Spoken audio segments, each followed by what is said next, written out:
Okay, so just wanted to confirm everyone can see the PowerPoint. Yes. Okay, perfect. So, like I mentioned, my name's Kurt White. I'm the specialist of social innovation here with the Hunter Hub, and we'll be going through our Evolve to Innovate program and kind of explaining a little bit about what you can expect in the program and, a little bit about kind of the expectations, application process, and so on. To start things off, I do want to begin with a quick land acknowledgement. The University of Calgary, located here in the heart of Southern Alberta, wants to acknowledge and pay tribute to the traditional territories of the peoples of the Treaty 7.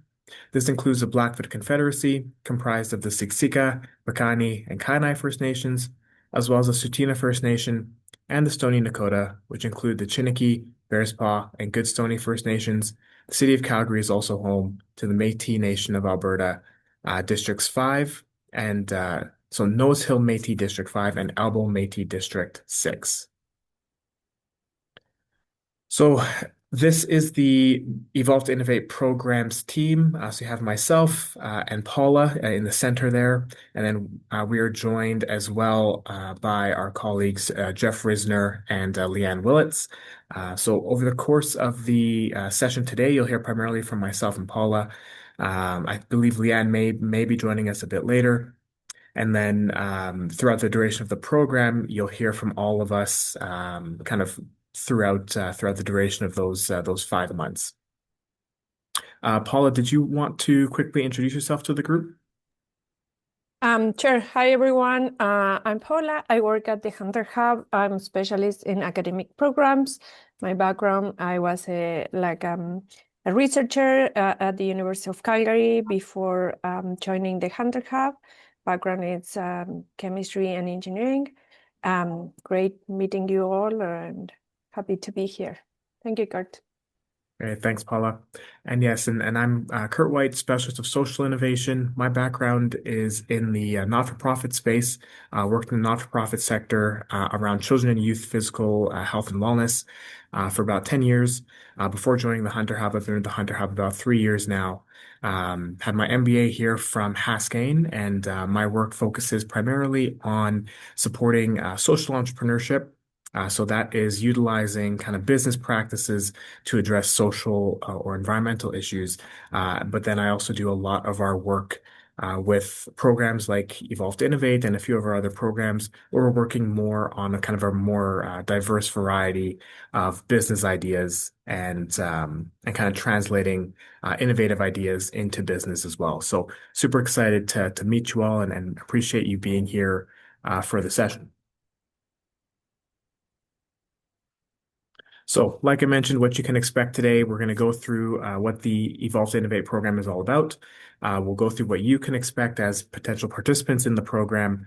We'll go through the program schedule, and then we'll also touch on some of the resources and supports that will be made available to you. And then we'll have lots of time for Q&A at the end. So, what is Evolve to Innovate? So, E2i, it's an experiential training program and it's designed specifically to support UCalgary researchers. So, think faculty, postdocs, research associates, graduate students, kind of that set of participants. And the idea here is that we can help you to develop and improve the skills that you would need to translate that research into impact beyond academia.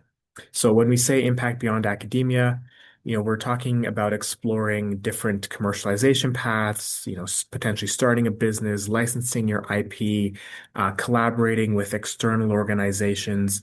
There's lots of different paths to taking your research beyond kind of the confines of the lab or beyond, the academic sphere. So we want to provide you with the skills and the confidence necessary to accomplish that and explore all the different pathways that might be available to you. And over the course of the program, you'll get access to funding to kind of support your journey. We also provide, within the context of the program, a lot of content to help you to kind of be introduced to a variety of different concepts in terms of, what could be next steps in a commercialization journey. And then you'll have access to the program's team. So myself, Paula, Jeff, and Lian, as well as other mentors that will help you to kind of navigate the innovation process because it can be quite complex. So we're hoping to simplify that and make it as easy to understand as possible. So a little bit about what you can expect to gain from the program. So first and foremost, it's going to be stronger confidence in being able to communicate your research effectively in the sense of, translating the complexity of the work that you've already done in the research and innovation space, and then translating that into, the a business language or being able to just effectively communicate that to a lay audience who might not necessarily be as familiar with the material. That will go a long way when you get to a stage of exploring, commercialization pathways, because you're going to be dealing with an audience that may not necessarily understand the technical side. So the purpose of this program helps you to develop kind of the skill sets to communicate that to an audience that doesn't have the same technical knowledge. In addition, we'll provide you with lots of tools and skill sets that you need to effectively explore kind of all the different opportunities and directions that exist when it comes to potential commercialization pathways. Um, you'll get strategic guidance to help you to plan your next steps. So everyone's journey is very unique. Everyone's journey is different depending on, both your personal circumstances and also the, you know, type of research or innovation that you've developed. So over the course of the program, we'll kind of provide you with that guidance based on your individual and unique circumstances to give you a sense of what would be appropriate next steps for your goals and what you're hoping to accomplish. One of the great advantages of the program as well is you get a cohort of peers and mentors who truly understand the research process. So you're dealing with a collection of individuals who are in the same boat as you. And that goes a long way in being able to kind of navigate the complexity of the innovation process together. And then with this program as well, you'll get credentials. So we offer 3 micro credentials for individuals when you complete the program. And then, like I mentioned, there's the funding or the cash awards that are tied to those micro credentials as well. So you do have an opportunity to really add to your resume, develop some really great skills and tools. And then there's also the cash awards to help you in your journey and kind of recognize the time commitment that you've given to the program as well. So a little bit about what you can expect. So I've already mentioned, the micro credentials. So there's 3 core units associated with this program, and each unit has a corresponding micro credential and cash award. So the 3 units are communicating beyond academia, problem-driven innovations, and innovation beyond academia. The communicating beyond academia speaks to, what I mentioned earlier about the communication skills of translating kind of technical knowledge to an audience that might not be as familiar. The problem-driven innovations unit is where we introduce concepts such as, problem solution fit, problem market fit.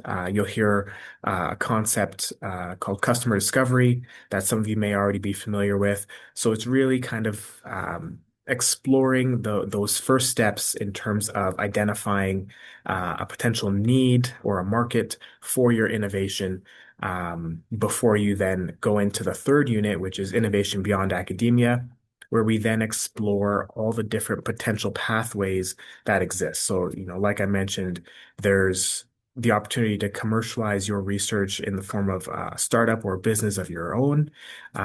There's opportunities where you license your IP, where you might sell your IP, where you might collaborate with existing organizations, not-for-profits or the like. So we just explore and kind of introduce all those different opportunities and kind of help you to build an appropriate roadmap for your unique circumstance. As a participant in the program, so we have weekly in-person workshops that take place Wednesdays in the new year. So it'll be Wednesdays from 2 p.m. to 4 p.m. At the Hunter Hub, which is located on the UCalgary's main campus. So we're actually right beside the library in the Hunter Student Commons. With those in-person workshops, it's the opportunity to meet with your cohort mates, but then we'll also go through some of those core programming elements. So each week we'll have a different topic. We'll usually invite a variety of guest speakers, and with each workshop, there's usually some asynchronous components, post-workshop reflections, and each unit will also have a final deliverable per unit. And that final deliverable kind of ties in all of the learnings that we go over in the workshops and in the asynchronous materials. With regards to those asynchronous materials, so we're developing some additional online content. So you'll have access to videos, kind of an online database of content that allows you to explore some of these concepts a little bit more in depth before we go into the in-person sessions, where you'll then have the chance to kind of explore in a more hands-on learning environment. Total time commitment, you can kind of expect anywhere from about 3 to 4 hours, excuse me, per week. But that really just reflects, doing some of the asynchronous learning materials, the in-person workshops, and kind of, the reflection assignments. The actual work that you'll put into the, final deliverables for each unit really kind of depends on yourselves and how much work you'd like to put into each unit. But realistically, each deliverable would kind of hover, between an additional, I'd say 3 to 4 hours on top of that, over the course of um, each unit takes about a month or so to complete. And one thing I do want to flag is there aren't any requirements of your principal investigator or supervisor.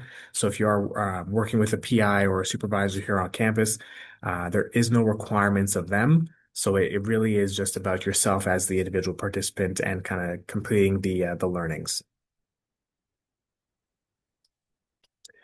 So what to expect with the micro credentials? So like I mentioned, there's 3 available micro credentials tied to those 3 units we identified. And I'll pass this over to Paula to kind of elaborate. Yeah, sure. So just quickly, as Kurt mentioned, the program consists of 3 units. Once each unit is completed, how we consider the unit completed is you attended the sessions, you completed the activities online, and you also completed the final deliverable. And when all those requirements are met, we issue a micro credential. So each unit will have its own. So yeah, I think that's it. I'm happy to answer like more questions at the end. But yeah, basically that's it. Like then you can share those macro credentials, through your LinkedIn, include them in your CV, and just use it as an excuse to talk about your experience, your learning journey in the program. If you are planning to look for a new job after graduation, or even if you are looking for internships, or to recruit your next co-founder, if what you're planning is to launch your company. Great, thanks, Paula. And yeah, and these micro credentials are official UCalgary micro credentials delivered through the Taylor Institute. So then you do get an official UCalgary micro credential that you can use to kind of showcase your skills and achievements related to the program. So a very valuable tool as you kind of move throughout your career. So in terms of the cash awards, what you can expect. So there will be 3 $1,500 cash awards available. They're tied to the micro credentials that you complete. So to receive the cash awards, we expect the attendance at the workshops. Obviously, there is some tolerance and flexibility in terms of missing sessions with appropriate notification. If a session is missed, you'll be asked to complete the suggested post-session activities that we would post in D2L. And then it's important to note here, again, with the PIs and supervisors, they don't receive a cash reward. So even if you are working with a PI here on campus, the cash reward goes to yourself as the participant. It's not shared with or we won't send it to your PI or to your supervisor. So that's $1,500 per cash award, or excuse me, per micro-credential completed. So then the total, if you complete the entirety of the program and all three micro-credentials, you get to walk away with about $1,500, which is pretty significant in terms of funding from our programs. And it gives you a great starting point in your innovation journey. And again, recognizing the time commitment that goes into the program. So in terms of the timeline, what you can expect, so applications are still open until end of day on December 17th. We will then review all those applications and make a final decision on the cohort. We're expecting to have a cohort of about 50 individuals. We'll be making that decision by end of December or early in the new year. The program will then kick off in mid-January, and then each unit is approximately 4 to 5 weeks. So Unit 1 takes place January through to April, with the final deliverable due on the 18th of, or excuse me, Unit 1 January through to February, with Unit 1 having the final deliverable due on February 18th. Unit 2, February 25th until March 18th. Final unit deliverable due on March 25th. And then Unit 3 will take place April 1st through to April 29th, with the final deliverable taking submitted on May the 6th. And then we'll have a program finale that takes place on May the 13th. So in addition to those workshops, you'll have a variety of different resources that you'll have access to. So, a big part of our programs, and then one of the advantages of the programs and the in-person piece is that cohort effect. So getting the opportunity to kind of mix and mingle and network with other individuals here at UCalgary who are in the same boat, researchers who are looking to commercialize, innovators, change makers looking to try something different.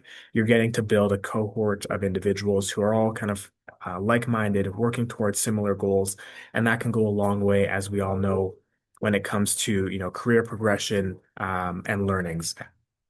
Like I mentioned before, you have access to mentorship through the program lead team, myself and the team, as well as kind of other mentors that we'll bring into the program.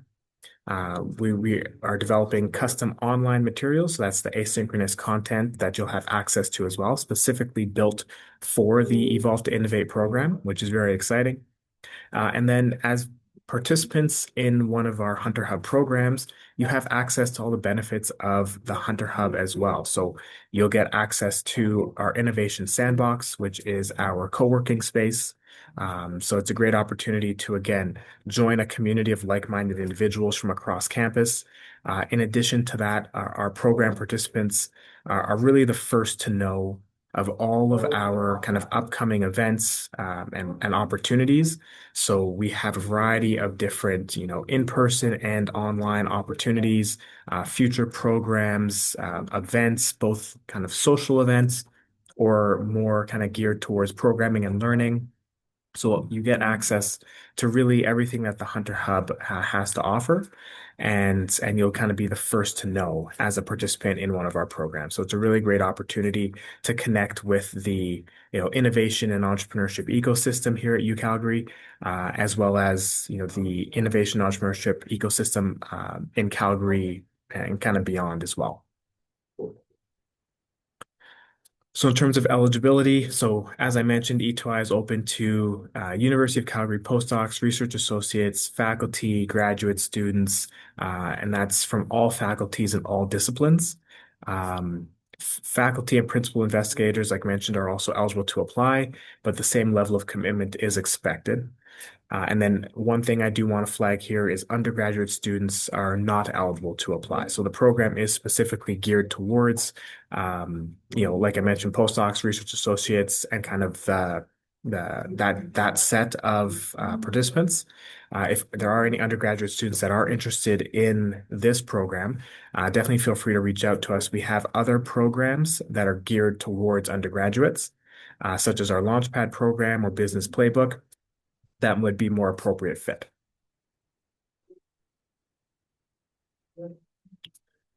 So in terms of the application process, you can fill out the application form. That's done through Qualtrics.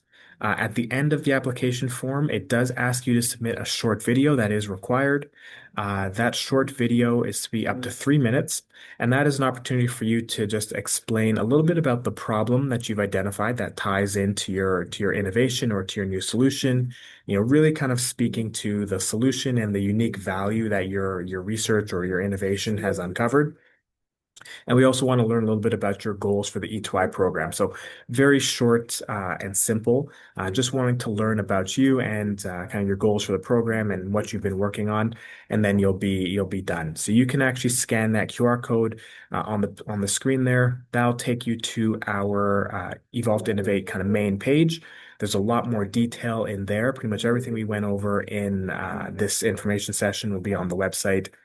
And then from that website, you can also link straight to our Qualtrics application form and go from there. With regards to the video, I know we've gotten some questions in the past with regards to how the video will be scored or what to expect. All those details are available in the on the website as well. And in the application form, actually, when you get to the video component, it actually has an outline of how the video will be scored as well. So you can see all of that information and details on the website and in the form before you submit the video. One thing, went too far ahead. One thing with the video I do want to flag is kind of the AI piece. This is something that's come up a few times as well in the past. So when it comes to AI, we just want to flag, we want, if you're going to use AI in your video, expectations should be, that you're using it really to just enhance the video. It shouldn't really be, a heavily AI generated 3 minute video, right? We don't want a video that's, AI generated voiceovers, avatars, using AI for text to video tools. That's not really the purpose of the video. We really want the video to showcase yourselves as the applicants. We don't want AI to kind of cloud that. We want to learn about you. We want to learn about, the research and that you've been working on, the innovation that you've identified, why you think it's going to be valuable and why you want to participate in this program, and kind of the goals that you have for this program and for your research. We don't want AI to kind of cloud that. So I just want to flag that to everyone as well. Paula, I'm not sure if there's anything to add from the AI standpoint. No, yeah, just be mindful, like even if English is not your first language, we still want to see you. If you make mistakes, it's still you, your authentic self, and we value that piece more than just a perfect pitch that it's recorded using AI. Right. Thanks, Paula. So yeah, so it's really about you and learning about yourselves, less so about trying to wow us with an AI video. So that's it from the presentations standpoint, just kind of providing an overview. But then, like I mentioned, we wanted to leave lots of space. There's about another half an hour available here, lots of space for Q&A from the audience. So I'll stop sharing here. And then please feel free, if you have any questions, you can drop them in the chat or feel free to use the raise hand feature. And then we'll try and get to everyone here over the course of the next half hour or 20 minutes or so. There are a few questions here in the chat. How many people is expected for this cohort? Yeah, so good question. So we're expecting 50 people for the cohort. And how many applications do we have already in? As of right now, we have about just under 80 applications so far. Yeah, so it's like, as you can tell, that this program is pretty competitive. So if you already submitted your video, but you think you came up with a more original way to talk about it, or it's just something that will help you stand out and you want to resubmit, feel free to do it. So because we receive a lot of applications, and it's always make our job really challenging.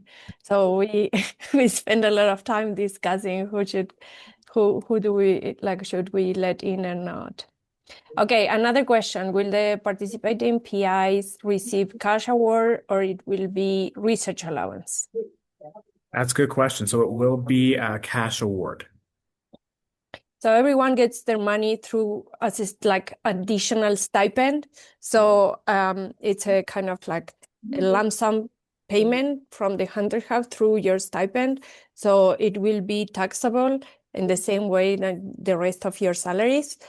So be mindful on that. And we cannot make exemptions for PIs, for example, for research allowance. We are not allowed to do that.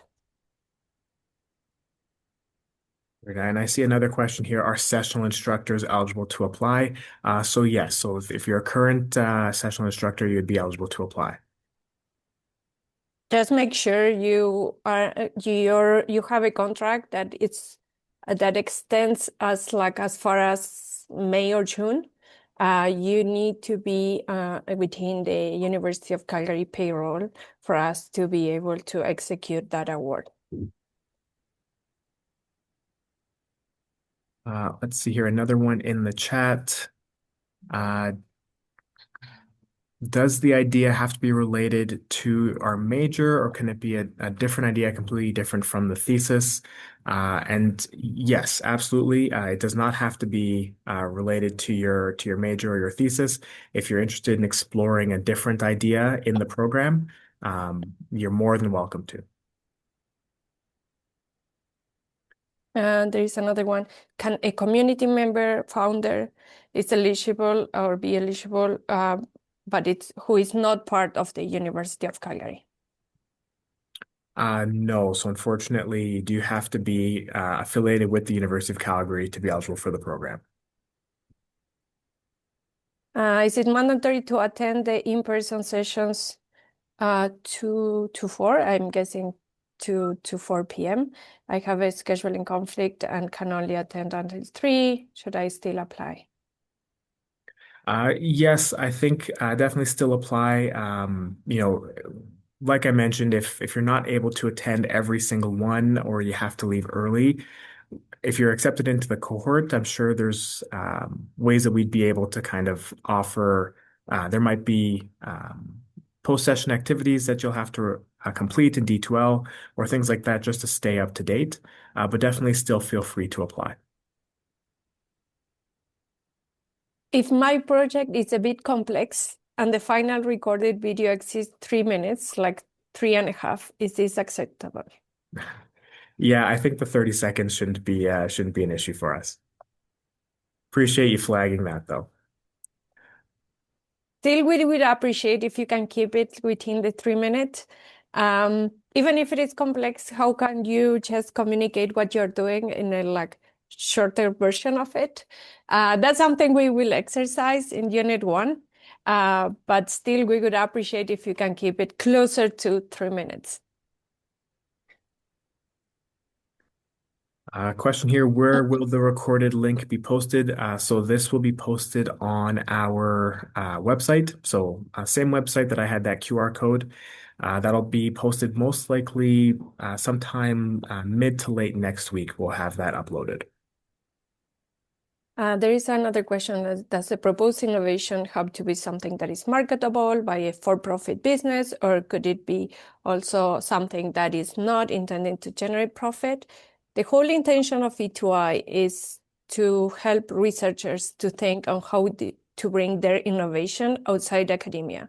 We are not proposing that every innovation is going to turn into startup, into a for-profit business. Some of them are going to be partnerships, some with the community, some of them are going to be non-for-profit. And at this point, we don't expect anyone that is applying to E2I to have a clear path to how that is going to evolve.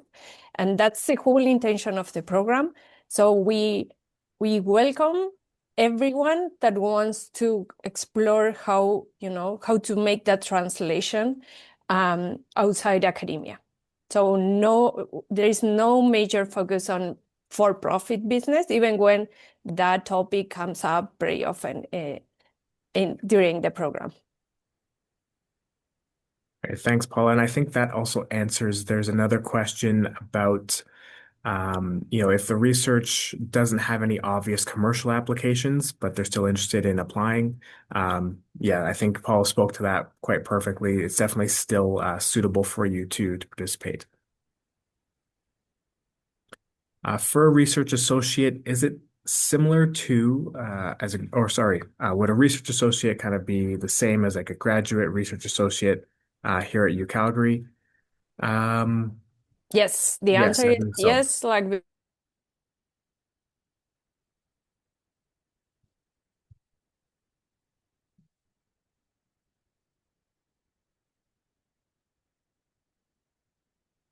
I don't know if I'm frozen or if just Paul is frozen. Paula is. Oh, Paul is frozen. Okay. But yes, to answer that question, that yes, it is the same level. Paul, I've just picked up where you left off on the research associate piece. Um, how frequently is this program offered per year? So it's currently we're offering it one time per year. So it's offered in the new year, January through to May. And this is the second iteration that we're doing through the Hunter Hub. And should the video include a business plan for the innovation? No, not necessarily. Like we mentioned, it's more so we want to learn about kind of yourselves, your goals for the program, and we want to learn about the research or the innovation or the idea that you have, the work that you've done to date. That's kind of what we're interested in seeing in the video. Uh, it's not necessarily about being able to pitch the kind of commercial viability or the business plan side of it, because the program will go through that and kind of explore that throughout the course of those 5 months. So the video itself is just more so about yourselves, your idea, and your goals.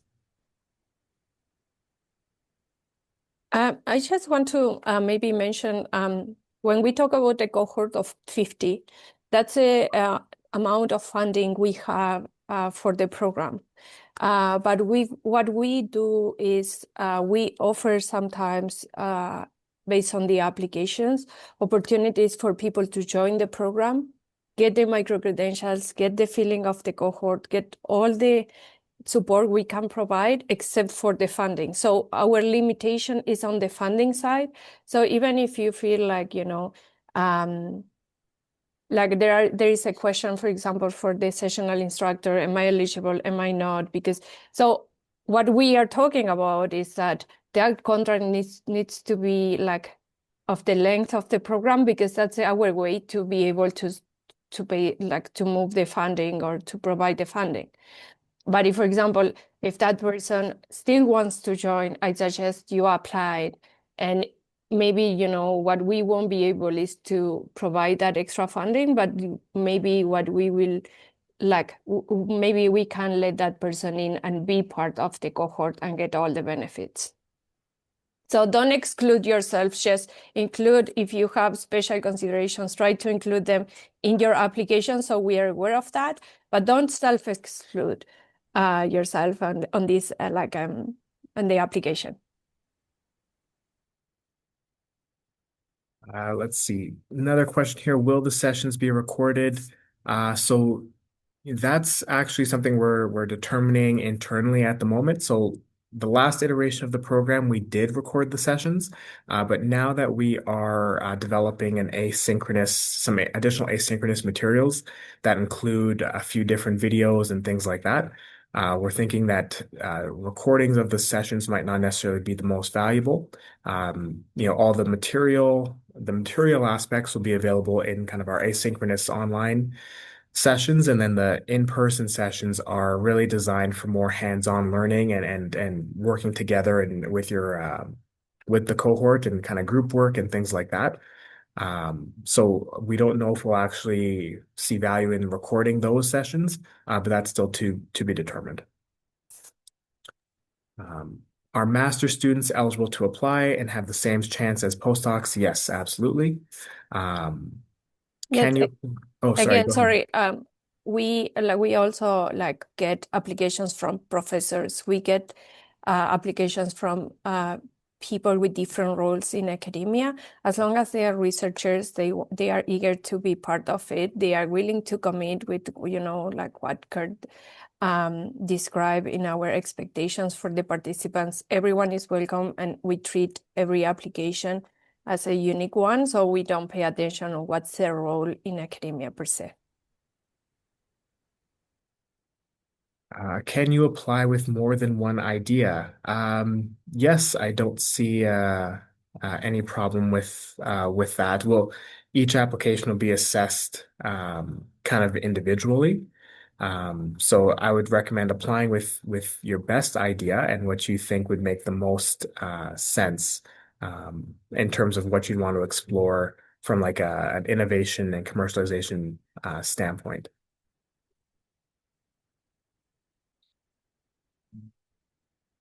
So are only the accepted 50 candidates able to attend the sessions? If you're not accepted, can you still attend? Yes. So if you apply for the program and you're not accepted, what we would typically do is we'll put together a short list of kind of those strong applications, and then we'll invite those individuals to still participate in the learning opportunities. So you still have the chance to attend those sessions and work towards micro credentials. You just wouldn't necessarily have access to the funding tied to the program. Question here asking for clarification around the funding piece. So it's $1,500 per unit.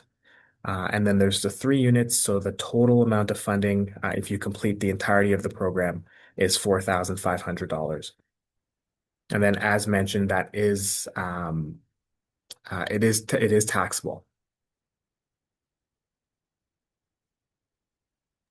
There is a question about professional master students eligibility, and for us, in principle, I would say they are eligible, but there needs to be a connection with research, the innovation or the idea that they have, the applications. There needs to be a connection with research and innovation. Sometimes, even if you're doing a PhD or a master, a thesis-based master, maybe your idea is connected to research, but it's not connected to what you're doing in the lab. So we are open to, someone that brings applies with their own idea, as long as, it's not an app, to connect people on campus. That's not research. And we have other programs for those type of initiatives. So it's not as charging. It's just like this program is more for research-focused type of innovations.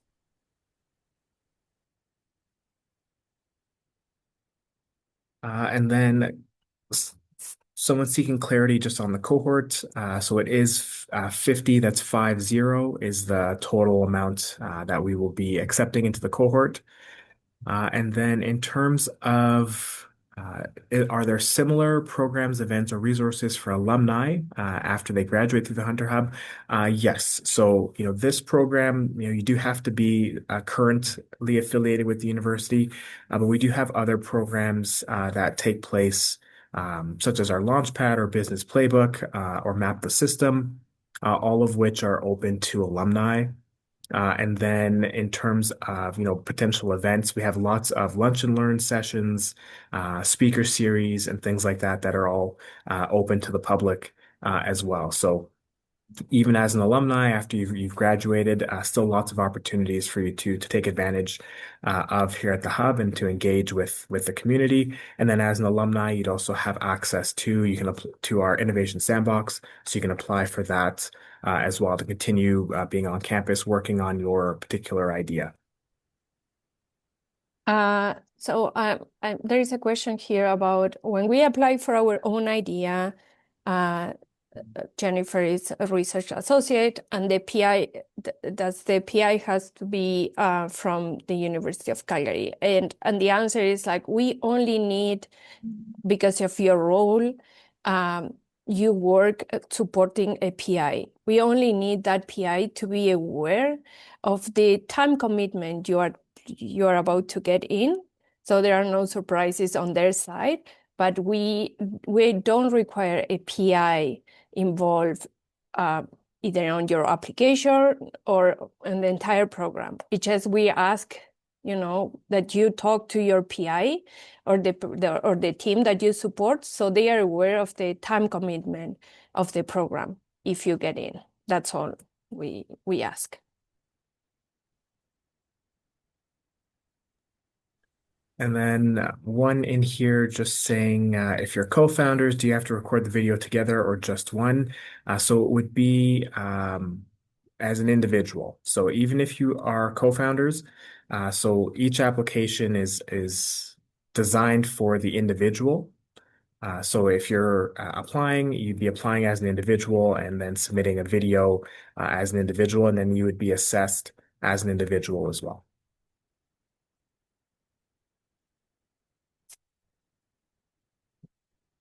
Yeah, I think we got all the questions in the chat. If we didn't get to your question, please, you still have some time here. Please feel free to raise your hand. Or if there's additional questions anyone wants to drop into the chat, give it a few minutes here.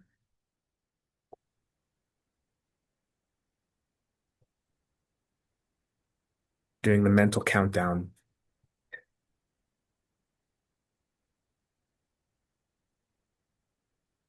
Okay, let's see. We've got one more. Okay, so as a sessional instructor, my contract will be up in the winter term. Would that make me eligible? So I think we might have touched on this one earlier, but your contract does have to be active until the end of the program. So the program concludes in May. So your contract would have to be active until the end of May in order to kind of be eligible for the program. Is it better for the video to be engaging or detailed? I think it's a good question. I'd say a little bit of both. I think it's more of the purpose of the video, like I mentioned, is we want to learn about your idea, your research, your innovation.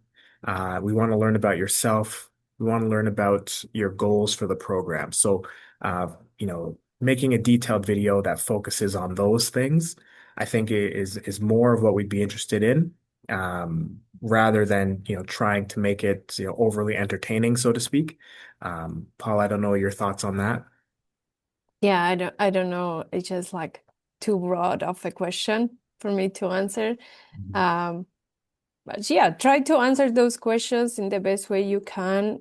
Do we need to know the details of your research? Not really, which is just be mindful, not all of the reviewers will have a technical background. So how you communicate to people that understand research but might not be experts in your field, that's also going to be key for them to understand what you're working on, why it's important, and why you are trying to figure out if you can move your innovation or your research outside academia.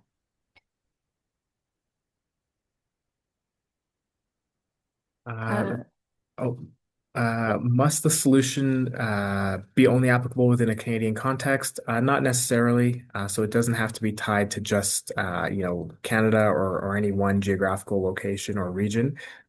If it's applicable in a different area, that's definitely acceptable as well. And then a couple questions here. How many will be selected? So 50 individuals will be selected. We are looking to support, so yes, yeah, are you looking to support several faculties or individuals? So yes, so because the program is open to everyone associated with the University of Calgary, so all faculties, we do want to ensure that we have kind of a broad reach. So we are looking to support several faculties and multiple individuals within that cohort. And then are you supporting tech-based proposals over social innovation? No. So the expectation is that it's tied to research that you're doing here at the university. If that relates to more of a tech solution or a tech innovation or something more on the social side, it's definitely all welcome.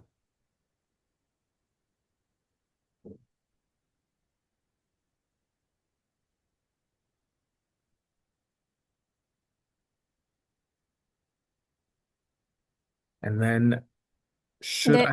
Oh, yeah. sorry. Go ahead, Paula. There are research, like the question is like, I have several research studies going on. Should I focus my proposal to the research I have in my PhD? And I think, it's the one that you could like to explore how to bring it outside academia.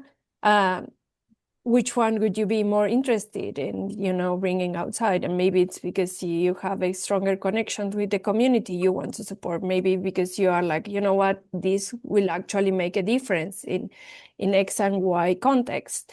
But it's up to you how you select.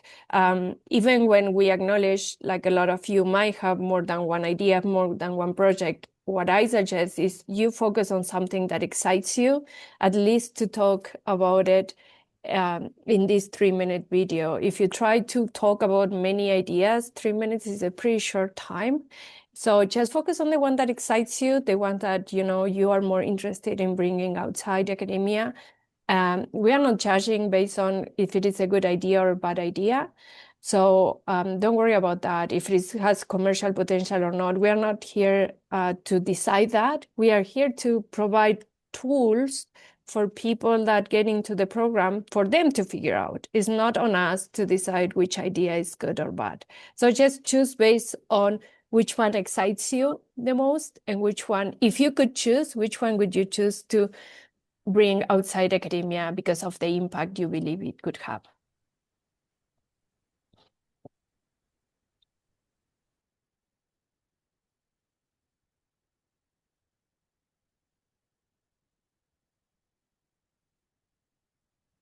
Okay, so what makes a good application if it's not the idea? That's a good question. So, what we're looking for, we want to see that you have understanding of, what you're trying to achieve with the program. So we want to see your goals. We want to see the kind of an understanding of, the learnings that you're hoping to take away. We want to see that you've done, we're not, again, not focused on the viability of the idea, but we want to see that you've done, research and you're working towards some kind of innovation here at UCalgary. So again, when we say, it's not about the idea, we're saying we're not judging what we think is a good idea. We're not judging what we think is the best business idea. We're judging based on, you've shown that you've done the work and the research on that particular topic. You're working towards something innovative, and you have kind of clear goals for what you're hoping to accomplish by participating in the program. It's not, again, it's not for us to say this is a good business idea and we think that this is most commercially viable.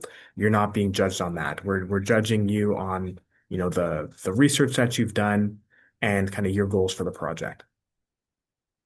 Let's just say, for example, someone comes in and say, hey, I invented a new catalyst, right? You can imagine we see like at least 5 different applications or videos with people with new catalysts. But why are you excited of bringing this one outside academia? How is this going to change the world if this gets implemented? The same for social innovation. How if your innovation is implemented in this community, it's going to change that community forever. So it's more how we talk about it and how we express it rather than the catalyst itself or the implementation of an innovation in the community itself.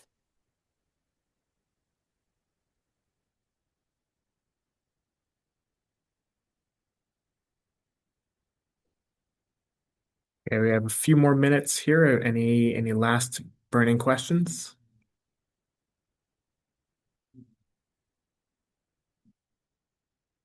And feel free to raise your hand or come off mute as well.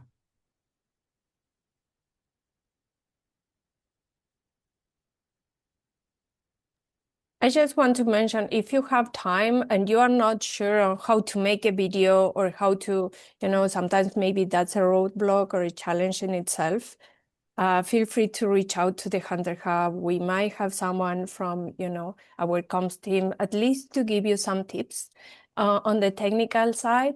So don't kind of don't avoid applying because maybe this is the first time you're recording a video.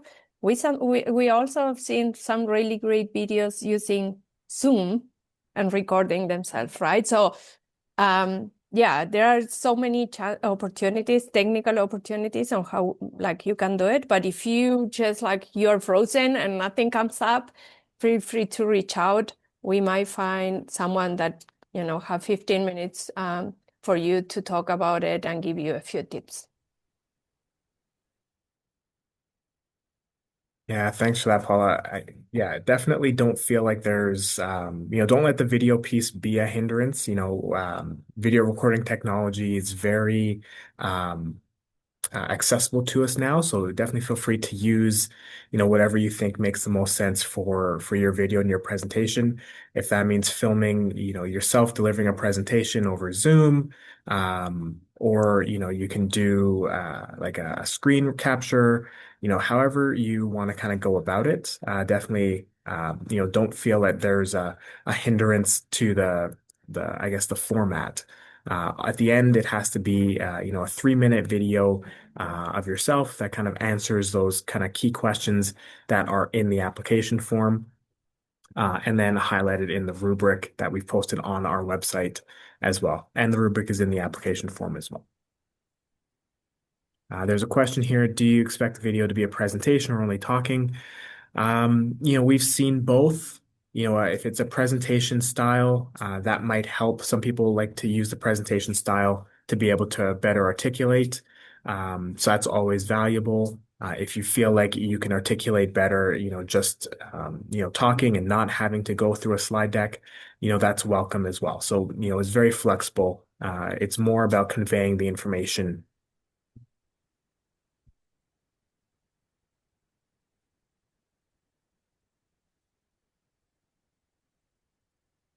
Okay, so we can stop there.